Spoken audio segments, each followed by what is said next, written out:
Sabres Live is presented by Seneca Resorts and Casinos. Nothing else comes close. We are going to overtime. It is Sabres Live overtime. It's kind of like a pre-game window of opportunity for us in the stretch of a really busy week, busy 3 weeks, incredibly hectic month. It's going to be an awful lot of fun. Time to get serious, right? When you're serious about the game, bet on Buffalo at the only sports books in Western New York. Seneca Resorts and Casinos betting counters are open daily.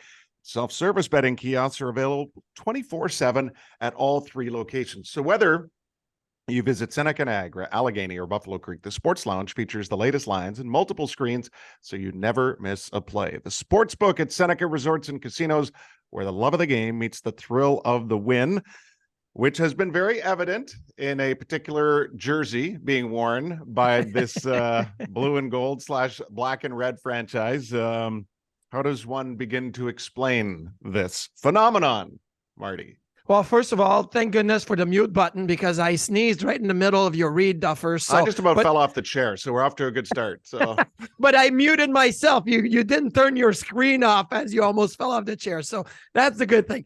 Number 2, I love how Rasmus Dahlin described that maybe they're a bit evil with the black and red jerseys. And so one of my favorite and go-to maybe once or twice a year is listening to the soundtrack, I would say, of the Phantom of the Opera.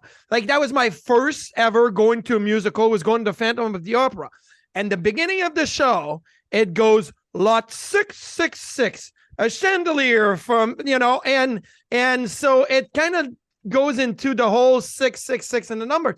And then the Sabres scoring 6 every game in the black and red. And then Rasmus Dahlin saying, we're a little bit evil or devilish or whatever you want to say, right? He used the word evil. So I was blown away. I don't think he had any notion of the 6 goals every game and the reference to the numbers, but to me, it just was perfect. And even in last game, on Saturday night now, I'm like, the word, because the busyness, the days of the week all blend in. Like, at one point I'm thinking, okay, 4-2, could they get to 6 again? And the way the game played out was like, well, they're going to need 6 to win in the go-ahead again. And they did. And it was just, I would say it's fate. Right now, it just feels to me like it's just fate that the jerseys are such a boost of emotions through the fan base, and the players just responded to it. Did you have a favorite moment in overtime beyond the goal?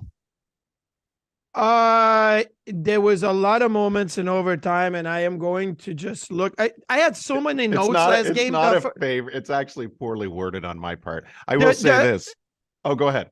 I was going to say the moment where Thompson Tuck went on a 2-on-1, and then it came back, and then Skinner got a breakaway, and then Brody got a breakaway. I was like, this is, to me, just the reason why the league wanted to go to 3-on-3 in overtime is to be able to give that. And then often this year in 3-on-3, we see like the circling back.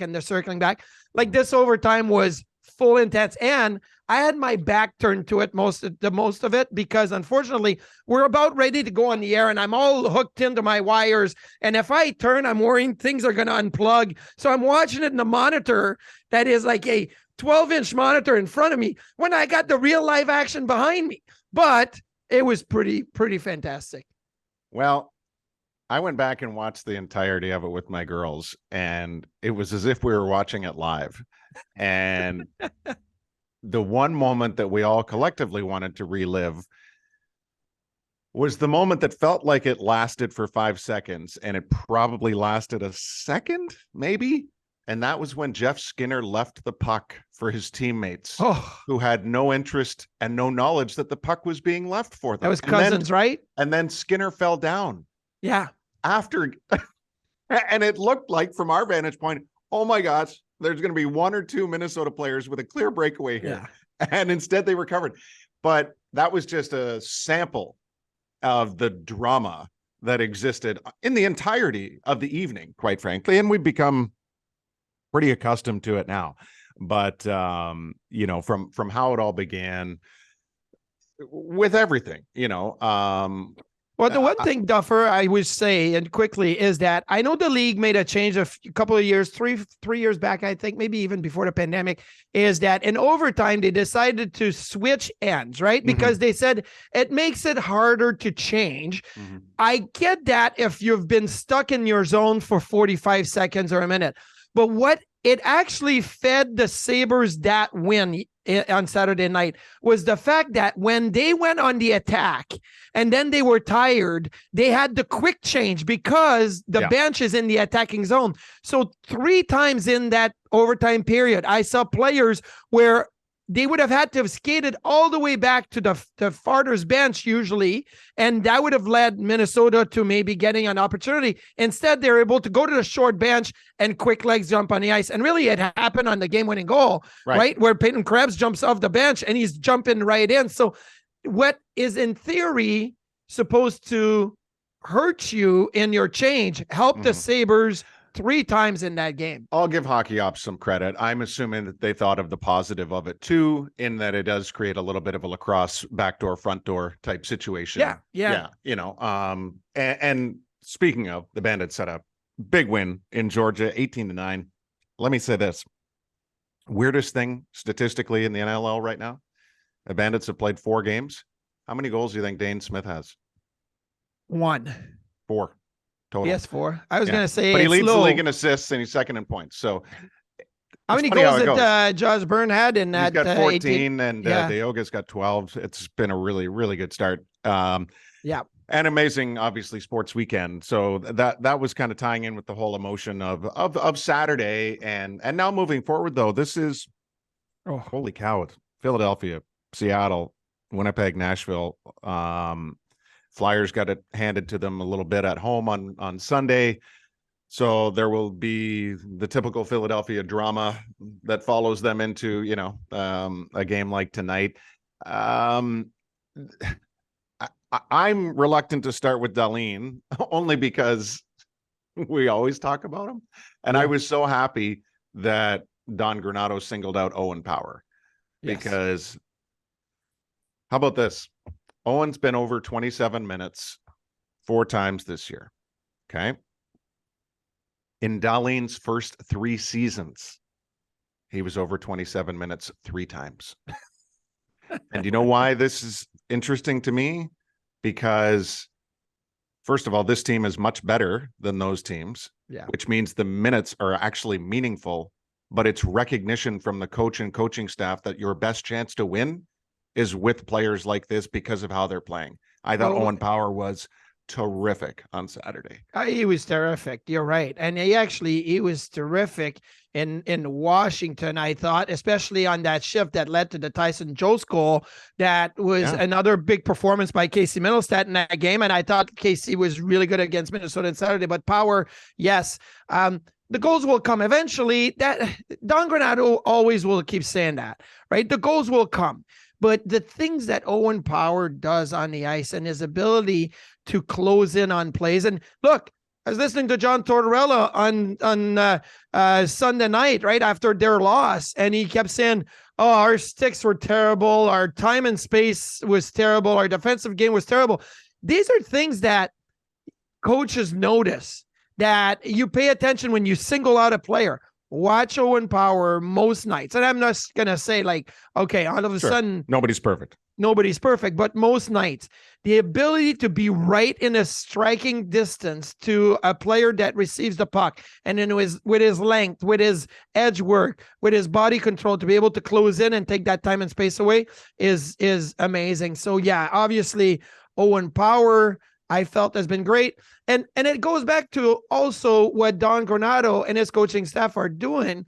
When you mentioned Dahlin only 3 times in his first 3 years over 27 minutes, is they went back to, oh, well, we have Rasmus Ristolainen. Let's keep playing Ristolainen. Let's keep playing what we are comfortable with. Let's not go out of a comfort zone just yet. Don Granato is like, well, let's go out of our comfort zone here because he's a number 1 overall pick, and he's one of the best players we'll have. Let's keep giving him minutes, and let's see how he responds. And he does. Let's go out of the comfort zone and play Tage at center. Let's go out of the comfort zone and play Quinn and Peterka with Cousins. Like, let's go out of the comfort zone and have Peyton Krebs center, Gergensons and Oposo. That out of comfort zone is the attitude right now that I feel that the Sabres have, and they didn't have in the past. And that's a big difference. Right. And most of the guys you just mentioned, as everyone knows, extremely young. Dahlin, by the way, 16 times so far this year, over 27 minutes. Matthias Samuelsson 4 times, over 27. So those are the leaders of the group, which again is no surprise. And obviously with Henry Jokiharju getting close, that could help balance through the group of 4 here, potentially, in this run of 13 games in 22 days. What is the one word like for Dahlin now after that performance? Because these, as much as statistically, look, it's a career night, so you could say it's a one-off because it was a 5-point game, but nobody thinks like that with Dahlin, because he's just created, he's raised the bar so much for what he's capable of within any given game. Well, the thing with Dahlin is that getting 5 points in a game could be random, right? It could be just the right place, the right time. I pulled up a list of all the times that's happened since the 04-05 lockout, because the offense has been up. So I'm like, well, maybe there's more times that happened. I saw names like Alex Picard. People are gonna say, like, who is Alex Picard? Well, you know what? He was a prospect defenseman with the Flyers, and he got 5 points in a game. Like, it could be very random. Since Dahlin has been in the league, it's only happened 4 times that a defenseman's had 5 points. Tony DeAngelo, Matt Grzelcyk, random, Adam Fox, and now Rasmus Dahlin. So it could be very random. You're not seeing Cale Makar on that list. You're not seeing Erik Karlsson on that list. You're not seeing Roman Josi on that list. There's a lot of players that you're not seeing on that list because getting 5 points is unusual, and it could be just a matter of luck at some point. With Dahlin, there's no matter of luck in his getting 5 points. There's a matter of he is that good. He's that list of 4 with Dahlin, Adam Fox, like Adam Fox, Norris, one of the best offensive defensemen. I think Dahlin is matched that offensively and has a better all-around game and a better physical game than Adam Fox. That's where it makes me go to now, because he's been able to put himself in such a platform that's unique. So what's next for him, for the group? I mean, we're in it now here in the sense of this schedule. So how do you feel they're going to navigate this? You know, knowing everything, you know, the fact that the reality is people are looking at the standings for the first time in forever. Presumably that is well understood by the players also. You know, take us inside of all of this. This seems like a lot here all of a sudden, and all of it with great excitement and enthusiasm. So I used to love having the standings in the locker room or in the weight room or in the lounge when I walked into a room, right? And I would be like, oh, where are we? Where do we need to go? But I was reminded that that only works in teams that are competing. And maybe the last few years, it wasn't good for the Sabres, or I remember it wasn't good when I was with the New York Islanders to walk in and always see the standings and you keep dropping. Now, I mean, I look at where the Sabres are at, and I know the game in hand are a factor here, right? Everybody's talking, well, there's no way there's going to be 4 teams from the Atlantic. Are you serious? Like, the Sabres are right there knocking on the door. They have games in hand, but 12 games in 3 weeks. That is where it all comes down to. And yes, February, March, very important 2 months, but how you set yourself up in the next 12 games is so important. And yes, I think you got to give the Islanders and the Rangers and the Pittsburgh Penguins and everybody a run for their money, and that's the time to do it. You have to be that freak train mentality that they hear the choo-choo come in from behind, and it's like, look out, here comes the Sabres. And it's not just they're winning the games 2-1. They are doing like unbelievable things. So So that's what's next. That's the attitude, right? And yeah, I it's gonna be hard. It's gonna be incredibly hard. But man, do I want to see that challenge put in front of them because of what they've been able to do. So who can help the cause the most right now beyond what we see night in? Like, you know what I mean? Like, is there somebody that you see being able to step up here and add to the team success, which is, winning 8 of the last 9? Okay, I'm gonna say Casey Middlestat for me, and because you're talking about helping the cause, like Thompson, Skinner, Tuck. They're the cause. Like, they're not going to help it more. They are the cause, right? And Dahlin is the cause. Mm-hmm. And UPL and Craig Anderson and have been part of the cause. But we talk so much about where's that secondary scoring. At one point, it was, Peterka, Quinn, Cousins. It's a lot to ask Peterka and Quinn to always be the helping of the cause. But, we were in the locker room Saturday morning, and you and I both got a chance to talk to Casey Middlestat. And when we walked out, you said that Casey's got something about him. Like, he's got that comfort and that feeling that he's, I don't know, there was a maturity, an excitement. And I totally agree with you on that one. And we saw it the last 2 games, how he is taking a step forward. I want to keep seeing the steps forward. And I think that's, again, the Granato effect. He's been patient with Casey. He's been putting him on the power play, giving him opportunities to feel good about it. So to me, it runs by Casey, because with Casey's play, then goes Victor Olofsson and Tyson Jost, and he's on the wing. Although he was a center, he's on the wing, but I feel like he's the leader of that line, in my opinion. Yeah, Victor is very interesting too. I know we'll probably discuss it many times, including on our pregame coverage on MSG.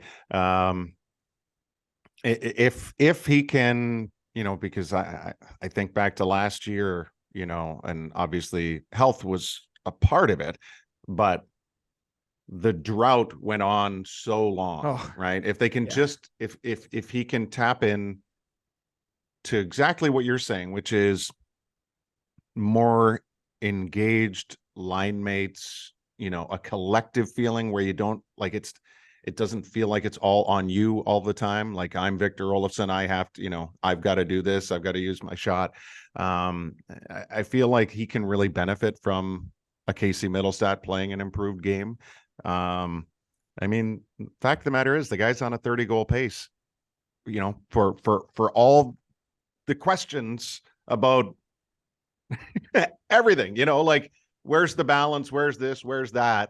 He's on a 30-goal pace, and there's, one would think, room to play even better, right?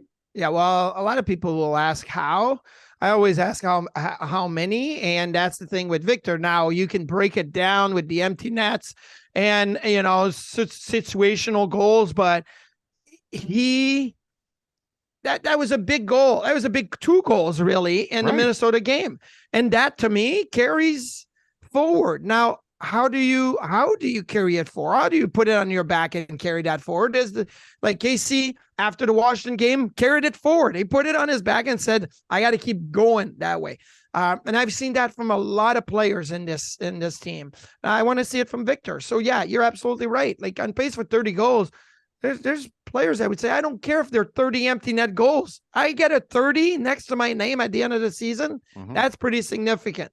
So yeah, Victor, to me, is going to follow Casey, hopefully. But again, I think Casey's the leader for that one. Well, we had a chance to talk to Kevin Adams on Saturday. Obviously, the goaltending topic came up. Yeah. As we wrap this up and begin, again, this intense stretch of games, and everyone asks, right? Like, this is the question around town, is what are they going to do with all their goalies? So, having heard what Kevin said to us on Saturday, reading body language, using all of your years of instinct and knowledge on this topic, how do you see this playing out? It's a very fluid situation, Duffer. We have to evaluate day by day. No, I'll say this, because 3 weeks ago, a month ago, I would say, can't have 3. 3 sucks. It sucks to be 3 goalies. But now there's a way to incorporate a 3-goalie situation for a little bit short term and see where the big picture is. The big picture is not just this year, it's long term. You know that long term for next year, in my opinion, it's Comrie, Ukko-Pekka Luukkonen. So can you get an advanced look at that and see how that works? Unfortunately, it would be to the putting aside of Craig Anderson for a little bit, but he still has a big role and a big impact on this team without having to play games. So yeah, I would say they're going to have to give Eric Comrie some game, number one, and it's going to be important games. And, you know, you can't be afraid of saying Comrie is going to play a game here, a game there, because he's got to be a part of that. And you have to evaluate that. So 3 for a short term. And then after that, you got to evaluate. Henri Jokiharju is going to come back as well. So that means more roster decisions. Mm-hmm. You may be in a tough place. But as Kevin Adams said, and he said it with a smile, and I'll believe him, he says, it's not a bad problem to have. It's actually not a problem because things are going well. That means that you have tough decisions to make, but they're not problems. So my instinct tells me you go with Comrie in UPL for a little bit, and Craig Anderson is going to take a little step back, even though he's played really well. But I would assume he would understand the situation and know that the team has a hard decision to make right now. They're not waiving Anderson. They're not trading Anderson. They're not moving any of their goalies. They just have to buy in a little bit of time and maybe tell Andy, look, you're going to practice, you're going to be around, but we're going to go with UPL and Comrie for a little bit here. But I don't know. It's a hard one to do. Yes. I know what you're saying, but with Jokiharju coming back, like, it is going to cause difficult roster decisions. So what then are the decisions in your mind if you're keeping 3? Well, the first decision I would think is to probably waive or send down Casey Fitzgerald, because I'm looking at the 3 extra: Fitzgerald, Asplund, and Hinostroza. Mm-hmm. I'm saying Fitzgerald's the first one. Mm-hmm. And then if you have an injury, you could always do an emergency recall at some point and then maybe put somebody on IR for 1 week to buy yourself a week. So that's the one. Now, when Jokiharju would be coming back, now that's when you have to make that decision. I don't want to see Asplund or Hinostroza being put on waivers because I think they would get picked up and all of a sudden you're losing some forward depth. But at the same point, do you have forward depth in Rochester that you could say we could call up at some point too?